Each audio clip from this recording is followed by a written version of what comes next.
2025 board meeting to order. I'll ask each commissioner to please respond with a here when I call out their name. Commissioner Doan. Here. Commissioner Duggan. Here. Commissioner Lysak. Here. Commissioner Sanders. Here. We will now be hearing reports from the CEO and management staff. Good evening, President Fisher and commissioners. Give you a quick update from the CEO and management staff. First, I want to talk about the 2025 Oregon legislative session. It's well underway, as you all know. We have been reviewing bills as they come out to see how they will affect our customers. These are water-related bills. There are quite a few of them. We did submit information to the Water Caucus, which is part now of the Oregon legislature that's looking at water investment needs for the state. There were over 374 requests that were submitted through their survey tool with more than $5.2 billion of cost. So this is statewide. We actually submitted 3 requests. The first request is support for our customer assistance program. You might remember that we formulated that to be very similar to the former, what was the low-income household water assistance program. So our program and that former program are aligned. So if the state were to adopt that, we could serve our customers directly from that program. We also requested funding assistance for the Rosender Pump Station Reservoir Project, which is a major capital need that we have here in the district. And finally, on behalf of the Willamette Intake Facilities Commission, the Watershed Protection Plan for the Willamette Basin. So this is that large effort that would cover the Willamette River from the headworks all the way to our intake. And that is obviously a very important project for the district as we move to the Willamette. Give you a quick update on our budget as those preparations are underway, and specifically on our strategic plan. The leadership team has been working on the various initiatives that we have using our new strategic planning framework to prioritize those, and we'll bring that to you shortly. The team has been meeting weekly to discuss the initiatives, in some cases to consolidate them and to prioritize those. And we look forward to sharing that at the March work session, share it with you. But as it relates to our strategic plan, the big 3 still remain in effect. We talked about that in the last biennium. First is to continue to provide reliable, resilient, and safe water to our customers. Keep the lights on, run the district. That's obviously the number 1 priority. Second is completing the Willamette water supply system. As we near the end of that obviously is scheduled to conclude in July of 26, and we'll hear from the Water Supply Program Director, Dave Kraska, tonight more about that. And then to continue to normalize the operations of our CIS, our new customer information system. So we'll continue to work on those big 3 initiatives. I'm going to ask Sam to talk a little bit about a new law on required training for public officials. Sam, do you want to hit that? Thanks, Paul. Good evening, commissioners. So this is just a heads up that there is a new ORS in effect that requires every member of a public body with total expenditures over $1 million to attend public meeting law training. And so what this means is that you're required to take public meeting law training once per term. And this training is being offered by the Oregon Government Ethics Commission. It's an online training via Zoom. It's about 2.5 hours of a training module. And what I'm going to do to help in signing up for this is I'm going to send an email out to all of you. So look for an email from me. That'll have some links where you can sign up for the Zoom meetings. Right now, they're looking at about a couple weeks out for training, but there's lots of modules available. And if you need any help connecting or anything like that, you can feel free to ask me. Any questions or concerns? You're welcome. Will you let us know if we've already attended this? This is a new training. This is brand new. This is brand new. That's what it didn't sound the same. Now The topics were very similar. you may have received training on public meetings previously, as actually I'm sure you probably have. I'll be glad to attend. This is a good it's a good reminder for people that have already taken the training, and it's Pretty comprehensive. I'll be there auditing the course a little bit as well, just to kind of see what the ethics commission is. Yes, are you? No. Okay. So you might remember, we were hoping that SDO could become a certified trainer for these kinds of things, and that just hasn't happened at this point in time. So this training will meet the legal requirement for you. With that, I'm going to turn over to Dave Kraska, our Water Supply Program Director, and he'll give our director's report tonight. Dave? All right, thank you, Paul, and good evening, commissioners. So get into the presentation tonight. So each month you hear me talk primarily about the construction activities on the Willamette Water Supply Program. We'll also talk a little bit about the board meetings for the WWSS. So today, sometimes I struggle a little bit with these department reports. What else do I have to share with you? So this is some of the other activities that are going on with the program, as Paul mentioned, finishing one of the main priorities, the TVWD. So some of the recent accomplishments are of course making progress on the 9 remaining construction contracts, but as well there's 5 projects we progressed towards a punch list closeout, basically wrapping those projects up and completing them, getting them behind us. We issued as such substantial completion on PLM or MPE 1.1.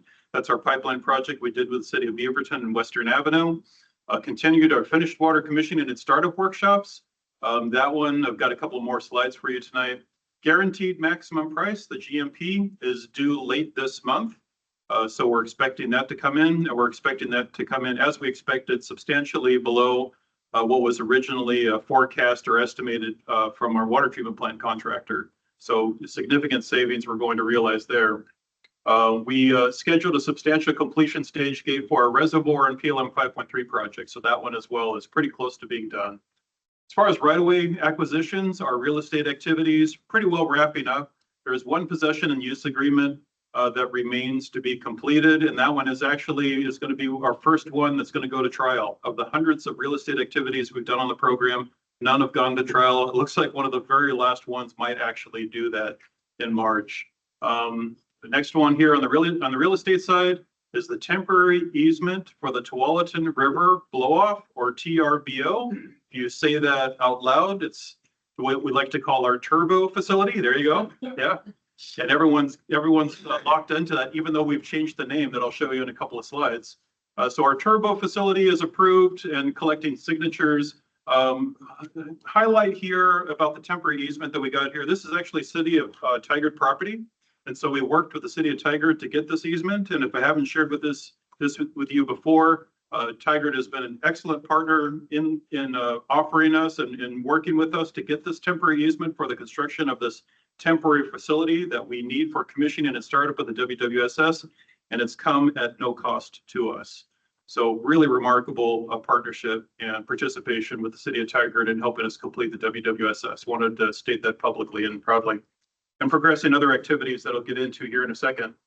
We're performing interim use on some of our completed pipeline segments. So interim use means we're flowing water from another source through our pipelines to ready them for future WWSS operation.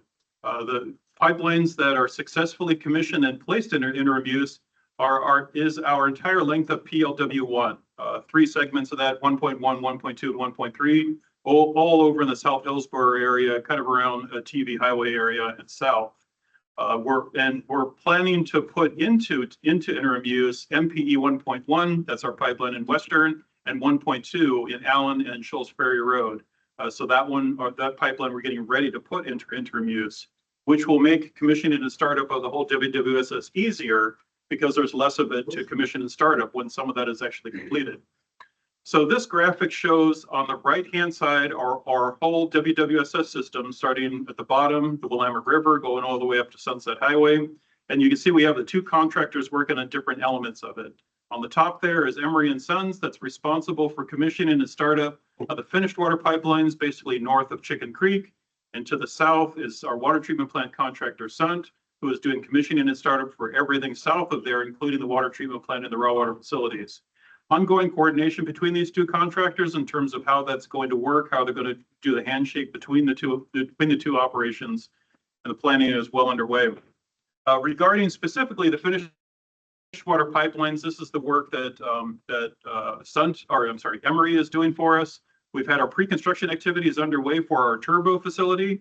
which we have now rebranded there into the Tualatin River Temporary Discharge Facility, which is a friendlier sounding term for it that we are now using, but everyone still wants to call it the Turbo Facility.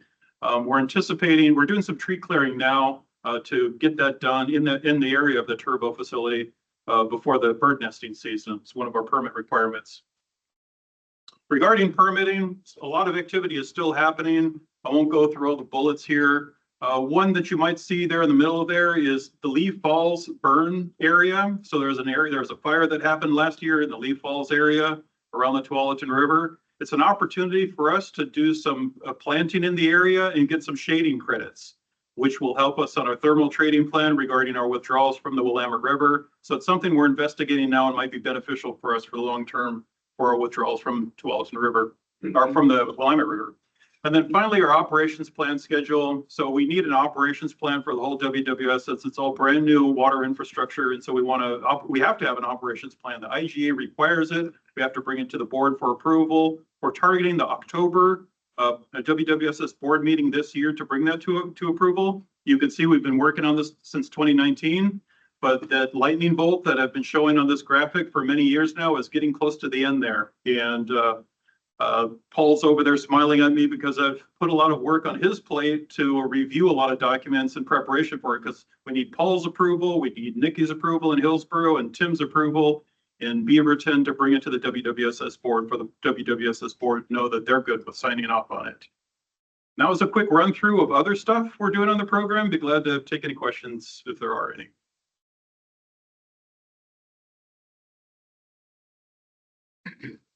Thanks. Well, that concludes the report of the Chief Executive Officer and management staff. We'll now move to topics to be raised by the commissioners. Do we have any topics to be raised? Seeing none, we will move to the public comment portion of our evening. Public comment time is set aside for persons wishing to address the board on items on the consent agenda and matters not on the agenda. Additional public comment will be invited on agenda items as they are presented. Do we have any persons who would like to comment? I see we have some public comments that have been submitted.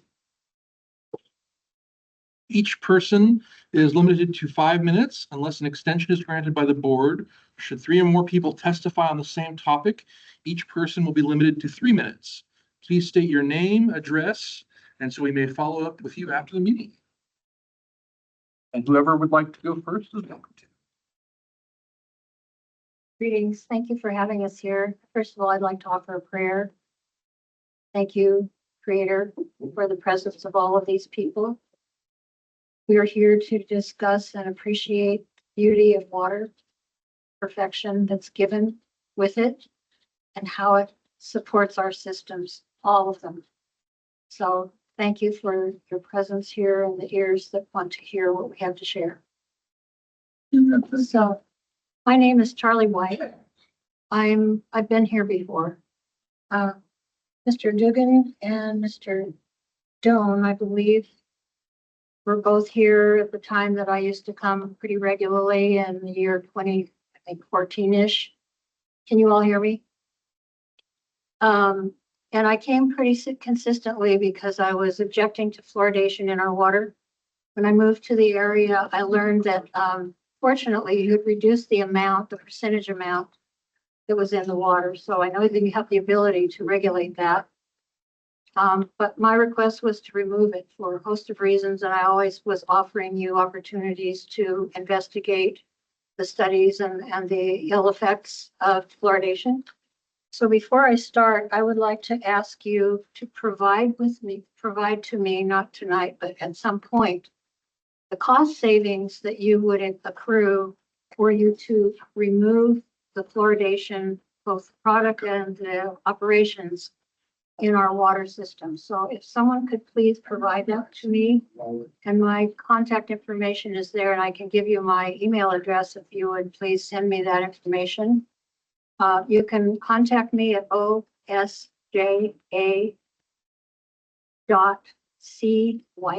WHITE, at pm.me. Is there, who among you would be providing that information? Can I address this, Commissioners? We would ask that you submit a public records request. After the meeting, we can talk through that. So All right. maybe contact Sam as a starting point to start that process of public records request. Great. Thank you so much. So I've been here, like I said before, and it was just at the beginning, I stopped coming here because Portland was putting the perspective of putting fluoride into our water. And so there was a huge campaign, which some of you may know or not know. And it went on for a good year of us concerned about water fluoridation in our beautiful Bull Run water, which you use. And so we won. And there was an outcry. It was actually a very big pro no water fluoridation for the Portland area. It was a very brisk campaign. I was told when I came here before that we would have to have a public vote on it.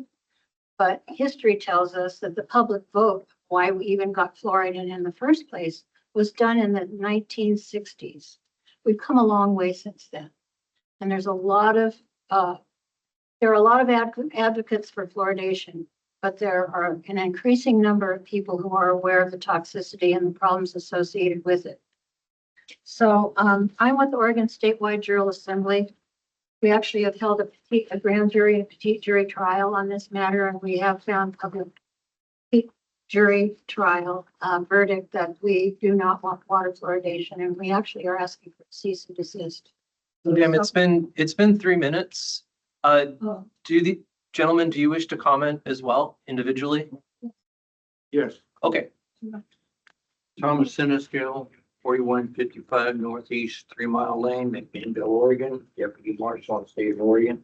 so, I yield my time to this lady. okay, so we have published a newspaper called Oregon Fishery Journal, which we'll leave copies with you.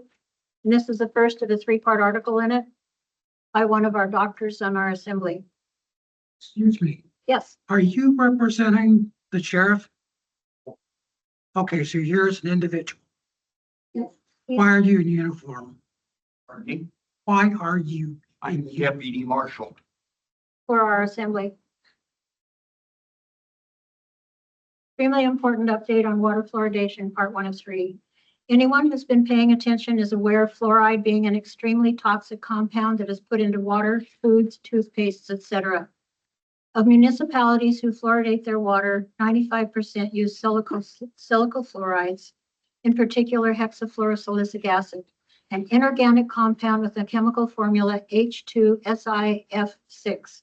This chemical, along with sodium fluoride, NaF, are the waste products of the processing of aluminum, phosphate, and uranium mining, which means they are contaminated with heavy metals, uranium, and such. And I know that historically, you were getting your fluoridation, fluorosilicic acid from China.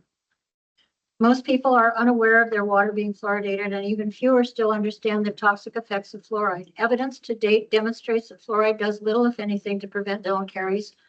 The fluoride has been linked to numerous medical concerns. No one has any idea how much fluoride they ingest daily, gastrointestinally, or how much they absorb by their skin and respiratory systems when they bathe. We now have 3 meta-analysis studies that demonstrate IQs being lowered 7 to 10 points as a result of fluoride exposure.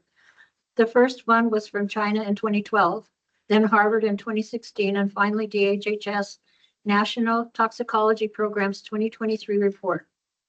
The report can be found, and I'll leave you this. In addition, the public is given absolutely no informed consent regarding fluoride or any other additive to their potable water.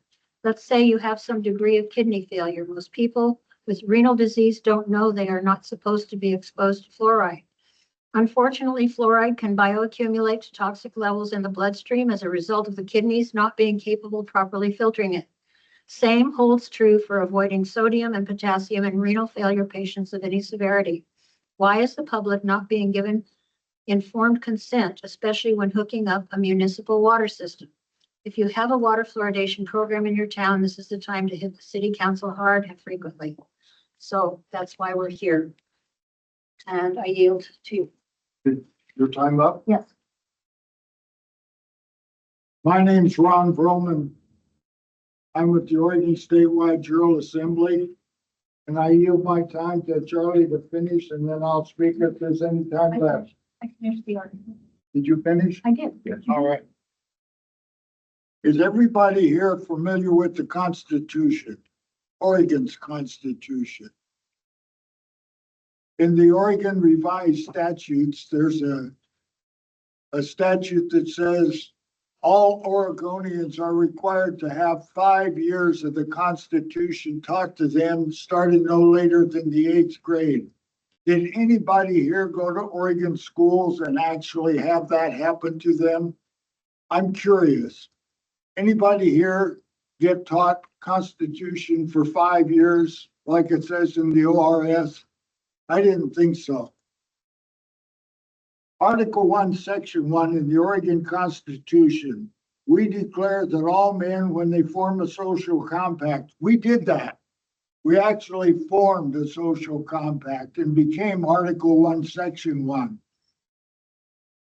We are without rebuttal the provisional government on Oregon until we can remove the oligarchy operating out of Salem. I'd like to know who here in the Tualatin Valley Water District receives service. Who here receives service? When we want to serve a paper on the Tualatin Valley Water District, who do we serve it to? Come on, you guys in the water district, who receives service? The statutes determine who What? receives. The statutes. The statutes will determine, if you read the statutes, they'll give you a list of authorized recipients. for No, service. the statutes determines who is the person that does it. The person's name is not in the statute. Good. That person wasn't designed when the statute was passed. So who here actually receives it? It's the title of the person. You do? So what is the title? What is the title? I'm not going to advise you on the law on this. No, it's not a question of law. It's that we Yeah, are, it is a. we want to know who we can serve a paper to. So this is public comment time. It's an opportunity to present information to the Board of Commissioners, the elected officials here, not necessarily staff. So Who is the chairman of the water district? You opened the meeting. Are you the boss? No, I'm not a boss. Or what is your title? I'm just the board president. I can't hear you. I'm just the board president. What did you say? He said Just board board president. Board president. Is there anybody over you on the Tualatin Valley Water District's board? No, No. So then could I assume that you receive service for the Tualatin Valley Water District? Is that within your purview? if it's a member, you're not. Your time Time is up. is up, sir. Without an answer, my time is up. And you don't have to supply an answer. Yeah, I don't even know what the basis of your question is. What What are you trying to serve? difference does that make? Well, we're going to be moving on with our meeting. If I want Thank to you serve for a coming and petition participating in the for public redress of process. grievance, excuse me, I don't know what you just said. What did you Thank say? you for coming and participating in our public process. Say is, go ahead and finish your statement. If you want to serve,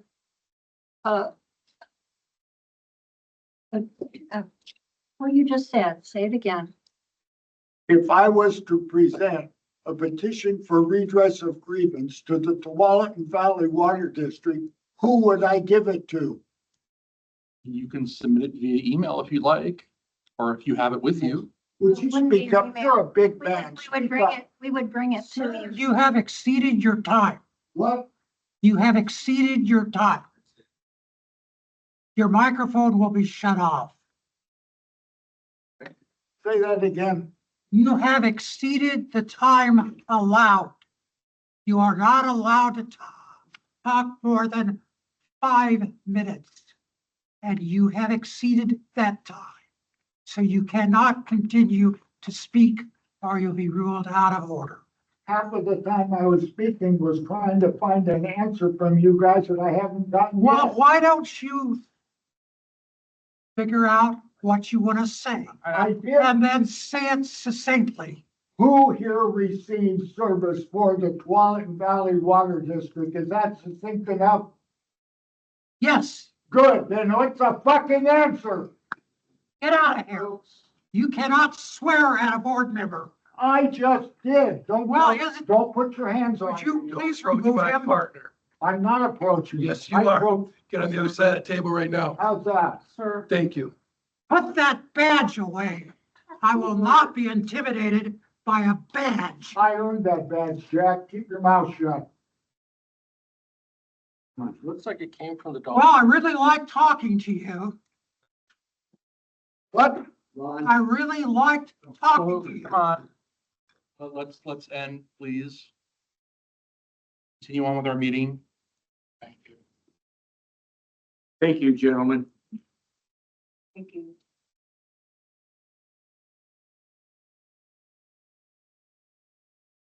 I'd like to have his No. card. No, you're not coming any closer. Would you get his card? I don't have his card. Well, would you give me your card, please? You're the president.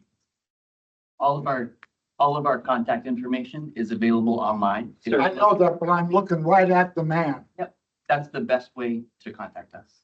You won't give me your card. I don't have a card on me. We usually don't bring them to meetings. That's ridiculous. So How are you? Todd Sanders. Who? Todd Sanders. Todd Sanders. And what's your position here? I'm a commissioner of the Tualatin Valley Water District. Thank you, Todd. Welcome.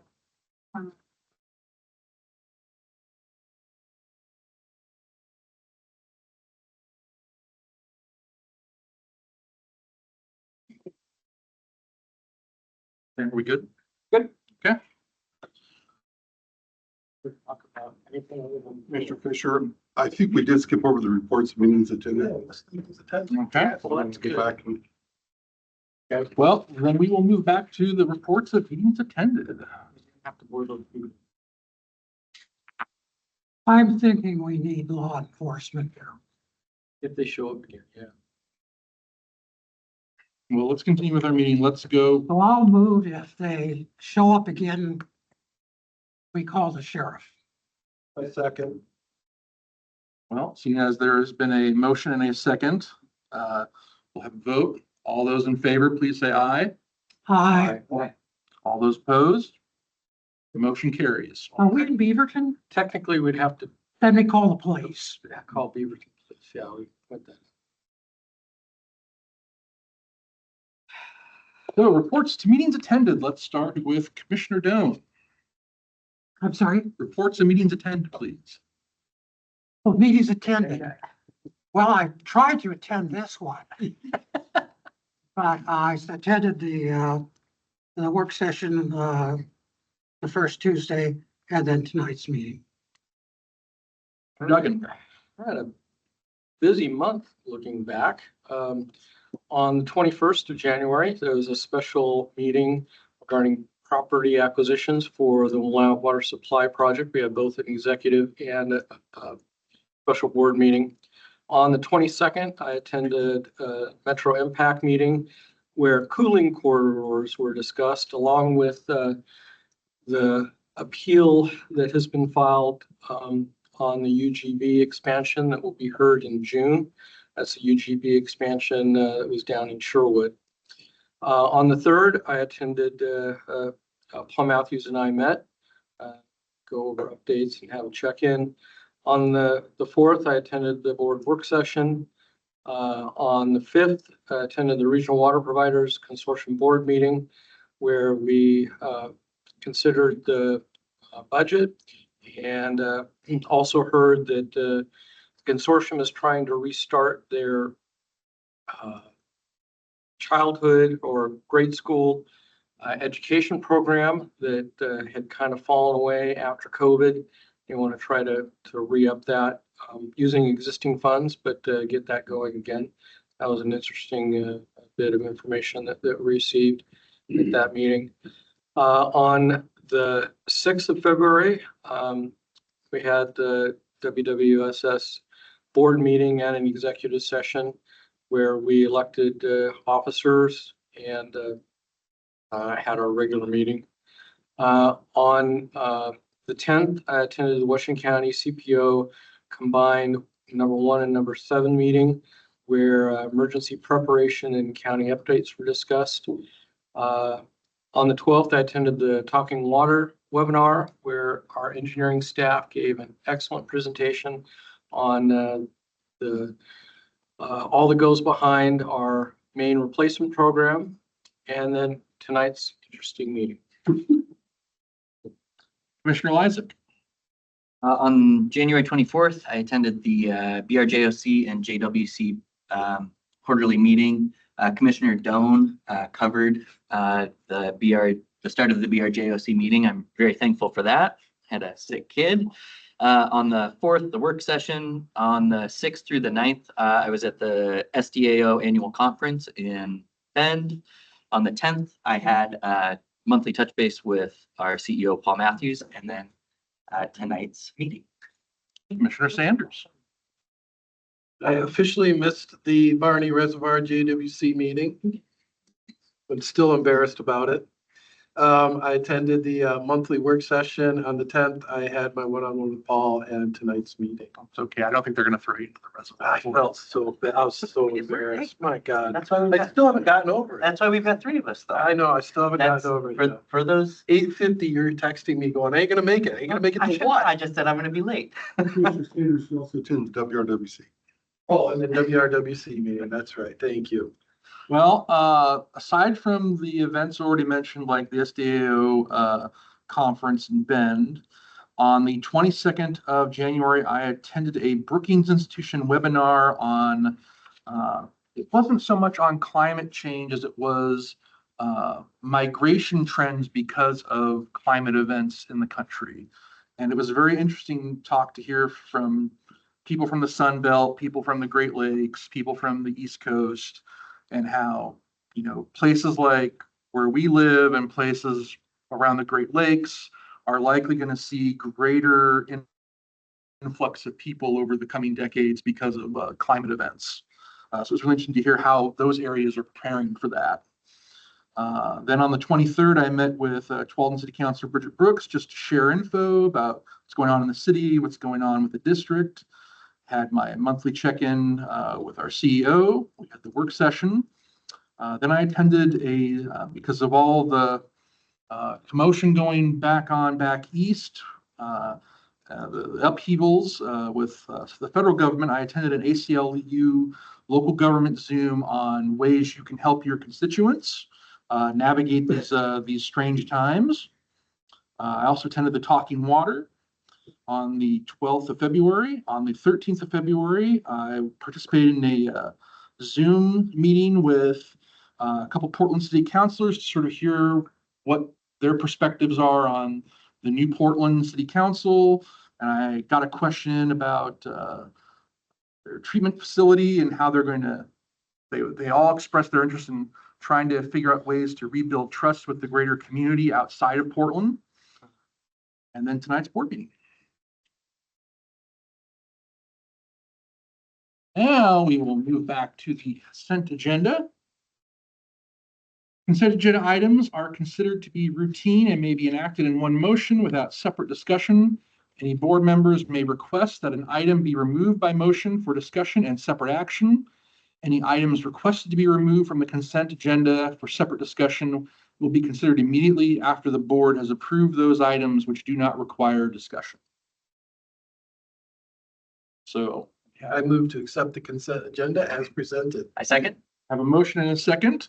All those in favor, please say aye. Aye. Opposed? Motion passes.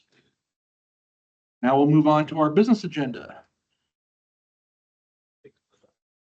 First up is Paul Matthews.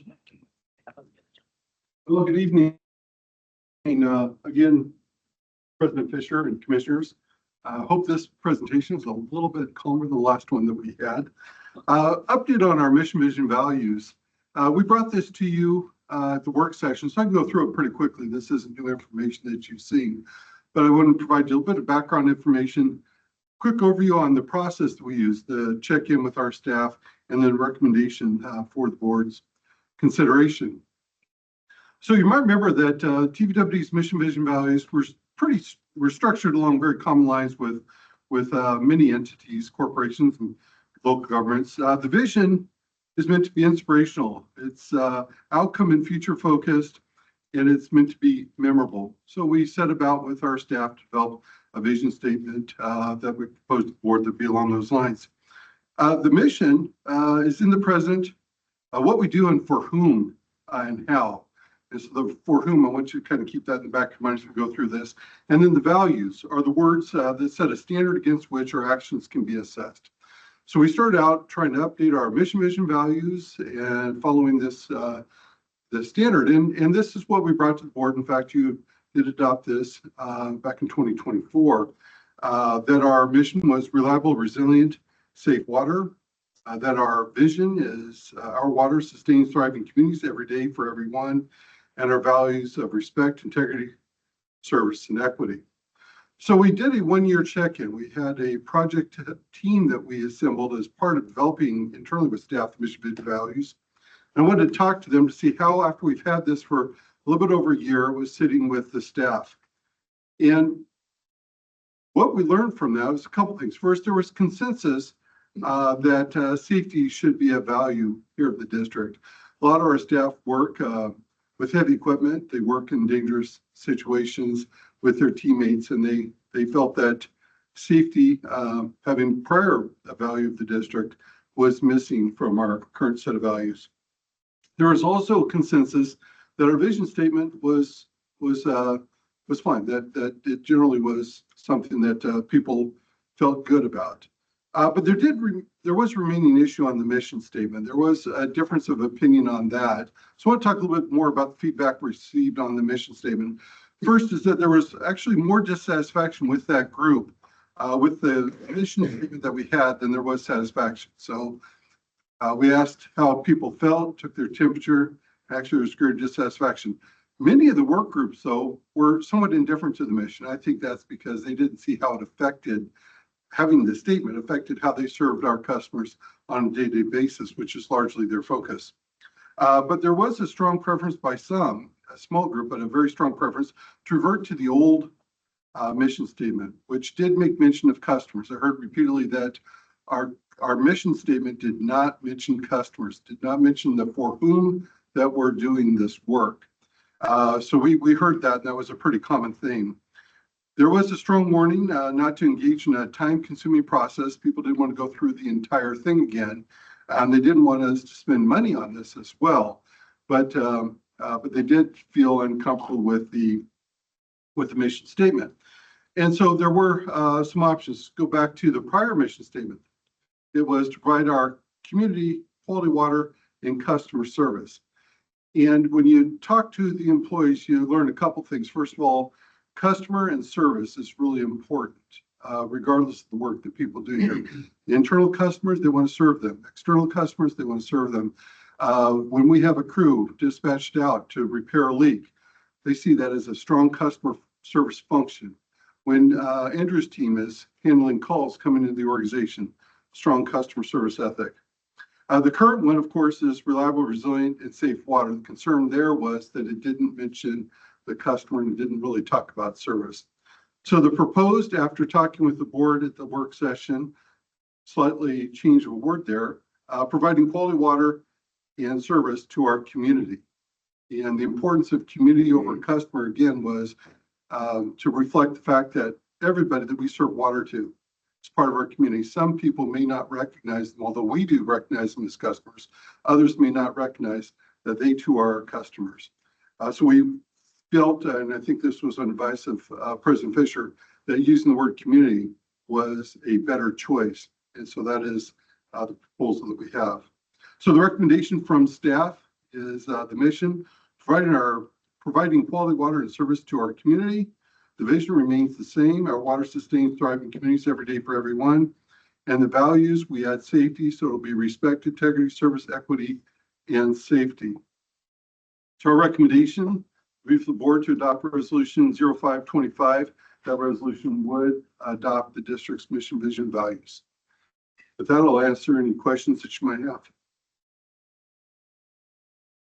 See any questions? Do I have a motion and a second to adopt resolution 525, a resolution revising the mission and value statements and affirming the vision statement for the Tualatin Valley Water District? So moved.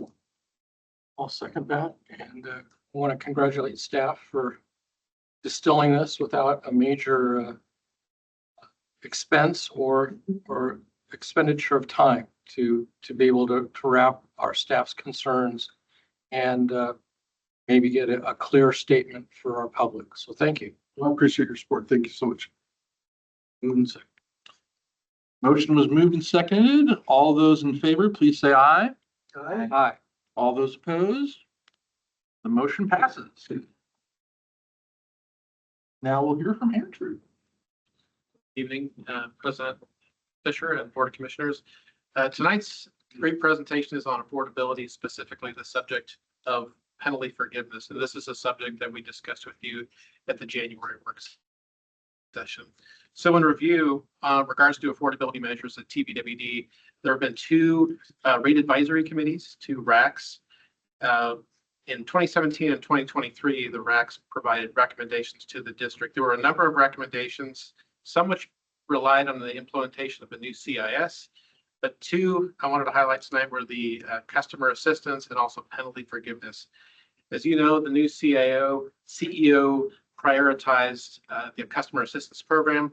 It was successfully implemented, went live in last November. And I know that one board member had a question last time about what's the utilization at this point. We reported last week it was 461. This week it's 488 customers are using the CAP. So we have a resolution in front of you tonight for penalty forgiveness. It provides the authority for the CEO and staff to waive certain penalties for customers who have qualified for TVWD assistance. And that means the two streams of assistance. One, the customer assistance program, the ongoing 20% income qualified water bill discount, and also the customer emergency assistance program, which is a one-time per year assistance for a one-time hardship. Other changes that are in the resolution, there are essentially two charge areas that are subject to waiver: water shutoff and NSF, or non-sufficient fees or payment return to the bank. So we're asking that the resolution include one waiver per year per customer for these types of charges. And in addition, the resolution provides that staff will conduct a comprehensive review of the other service charges and penalties this year prior to the rate process. So this is Exhibit B from the existing resolution that provides these other service charges and penalties. As a reminder, this covers a wide range of services, service offerings, and penalties. The proposed resolution provides authority to waive certain items on this list, but the entire list is what will be the subject of the comprehensive review. So these are the penalties that are proposed for waiver. The two in the top two, A and C, which are pertaining to shutoff, and then 3H, which is NSF or check returned by bank for non-payment. And before I get to the next slide, the staff recommendation, I had a few statistics for you. I provided you the numbers for the CAP. It's 488 right now. You might be interested in knowing what the customer emergency assistance was for calendar year 24. It was 927 customers. In terms of the numbers of shutoffs in 2024, we had 2,728. And then for NSFs, we had 626. So with that, staff recommends that the board adopt resolution number 0625, a resolution providing authority to waive certain other charges and penalties for the Tualatin Valley Water District. That'll take any questions you may have. Any questions for Andrew? Back aside. So as a percentage of customers, what? A 1/4% or something? Or less? 400 out of 22,000. Yeah, it is less. However, we expect it to build over time. So we've just started our outreach effort and working with community action. So Andrew, do you want to talk maybe a little bit about how the customer assistance program may grow over time? Yeah, well, we've conducted outreach so far to customers that have received emergency assistance in 2023 and 2024. Our next target are customers who are currently on payment arrangements. And after that, it'll be more of a wide marketing to the service area. Thank you. Following up on that question, I apologize. You most likely don't know the answer, but I'm going to ask it anyway. Of the larger municipalities, is there a sense at what percentage of their customers receive some sort of assistance? You know, if we say we're talking about Seattle or something like that as a target. That I do not know. Have you looked into this at all, Paul? I used to know numbers like that for other locations. Now I'm going to look to Commissioner Lysak to see if he knows. Portland has one of the better developed customer assistance programs in terms of being around for a long time. Yeah, it's been there longer. It is multi-tier. I was actually breaking out the calculator to do the rough math on it. More or less, it ebbs and flows. More or less, they have 9,000 customers and this is where I'm trying to remember how many total retail accounts that they have. That is the number that's escaping me. I think it's close to about 150,000. Yeah, I can't remember if it broached 160. But I get, yeah, if we call it 160,000, they're at around 5%, 5.5% probably. But you see pretty pronounced movement in participation with macroeconomic conditions. Changes to application standards and the pandemic kind of opening it wider brought those numbers quite a bit higher. And then as the circumstances of the pandemic were stabilizing, participation numbers were coming down. And I wouldn't be surprised that we would be as a percentage a little lower just based on the socioeconomic conditions in this part of Washington County versus that part of Multnomah County. Yeah. Yep. And yeah, there's just like Dr. Theodore was presenting to us, there's a lot of factors that go into contacting, optimal outreach. A lot of it is communications within those communities and sort of trusted groups. So yeah, community outreach is the very tough nut to crack in all of this. Thank you. A couple of comments. Thank you for the detailed information and coming back with some numbers. That always makes me really happy, even just to kind of quantify things a little bit and provide context. I'm very much looking forward to broader discussion through the budget process and the rate process about the best optimal approach to some of them, especially if it would provide opportunity to utilize customer service staff in different ways, focus on other things rather than chasing down potentially small dollars that really don't drive account balances too much. But thank you.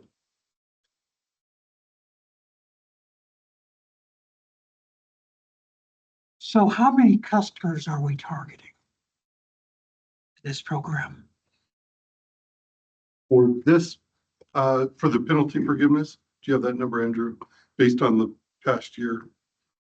Well, last year we had 927 that received emergency assistance. So far, we've got a little under 500 for the cap. The challenge with this program is that it's got two parts. One, you need to be income qualified. So that's one estimate that we need to come up with. And then the second is, in order to get a penalty forgiveness, you would have had to incur one. So that would be that you'd be on a shut-off list or had an NSF check. So as Andrew was trying to estimate this, we kind of put our heads together. It was really hard to estimate the impact because we don't have numbers like that yet. But we are confident that the amount of money in the budget is more than sufficient to cover the cost of this program.